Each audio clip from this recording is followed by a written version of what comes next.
নাহমাদুহু ওয়া নুসাল্লি আলা রাসূলিল কারীম আম্মা বাদ।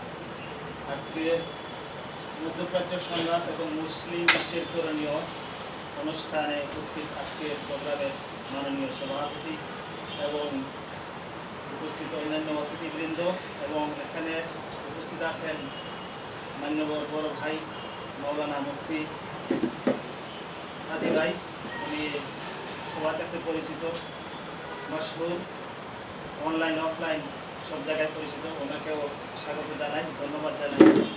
আজকে আমাকে এখানে কথা বলার সুযোগ দেওয়ার জন্য সবাইকে ধন্যবাদ জানাই। আজকে যে বিশ্বের যে পরিস্থিতি শুরু হয়েছে, এটা আসলে একদিনে শুরু হয় নাই। আমরা যে দেখতে পাচ্ছি মুসলমানরা বিভিন্ন দেশে প্রতিপন্ন হচ্ছে, মার খাচ্ছে। বিশেষ করে অনেক দিন যাবৎ ফিলিস্তিনে নারী শিশু যেভাবে গণহারে জেনোসাইড হচ্ছে আমরা দেখতে পাচ্ছি, কত আমরা বিভিন্নভাবে প্রতিরোধ জানাচ্ছি, নিন্দা জানাচ্ছি, কিন্তু তারপরেও এর পেছনে বড় শক্তি থাকার কারণে আমরা আজ পর্যন্ত সেরকম প্রতিরোধ গড়ে তুলতে পারি নাই।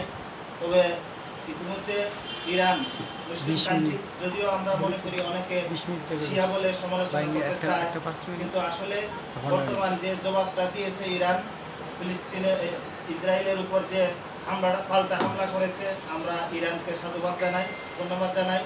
আমার মনে হয় যে মুসলিম বিশ্বে যত আরও মুসলিম কান্ট্রি আছে তাদের প্রত্যেকেই সহযোগিতা করা উচিত, ইরানকে সহযোগিতা করে আমাদের যে মুসলিম জাতীয়তাবাদ সেটাকে আরও দৃঢ় মজবুত করা উচিত। আর যে শিয়া সুন্নি যে বিভেদটা আছে, আমাদের আসলে এই বিভেদটা ভুলে গিয়ে আমাদের ইস্পাত কঠিন দৃঢ় অক্ষ গড়ে তুলতে হবে, যাতে করে ভবিষ্যতে আমাদের যে মুসলিম জাতি যাতে করে একটা বিশাল একটি প্রভাবশালী শক্তি হিসাবে বিশ্বের মাঝে করতে দাঁড়াতে পারে, সেটাই আমি কামনা করি। এখানে আমার চেয়ে আরও বিজ্ঞ অনেক আছেন, অনেক বক্তব্য রাখবেন, কথা বলবেন।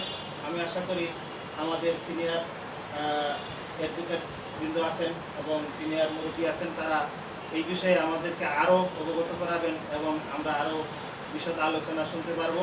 আমি আমার কথা বেশি দীর্ঘ করছি না, সবাইকে ধন্যবাদ। আল্লাহ হাফেজ।